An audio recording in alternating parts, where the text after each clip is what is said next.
पंतप्रधान नरेंद्र मोदी यांच्या मंगळवारी नगरमध्ये होणाऱ्या सभेनिमित्त वाहतूक व्यवस्थेत मोठा बदल. अकोल्यातील खेडात रानडुकराच्या हल्ल्याने शेतकरी गंभीर जखमी. खरीप हंगामासाठी शासनाकडून बियाणे पाकिट मंजूर. फिर्यादी महिला व तिच्या मुलीस मारहाण करणाऱ्या बुलढाण्यातील पोलीस कर्मचाऱ्यावर गुन्हा दाखल.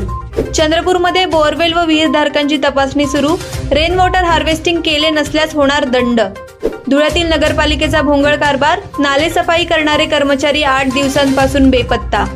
गोंदियातील आमगाव येथील नायलॉन मांजा विक्रेत्यावर दंडात्मक कारवाई. 11 दिवसांच्या कारावासाची शिक्षा. जळगावात शेअर मार्केटमध्ये गुंतवणुकीचे आमिष दाखवत लोकांची फसवणूक करणाऱ्या 2 भामट्यांना अटक. प्रशासनाच्या दुर्लक्षामुळे जालन्यातील तीर्थपुरी परिसरात वाळू माफियांचा धुडगूस. ICSE बोर्डाचा निकाल जाहीर. 10वी मधून 99.47% तर 12वी मधून 98.19% विद्यार्थी उत्तीर्ण. अशाच प्रकारच्या बातम्यांच्या अपडेटसाठी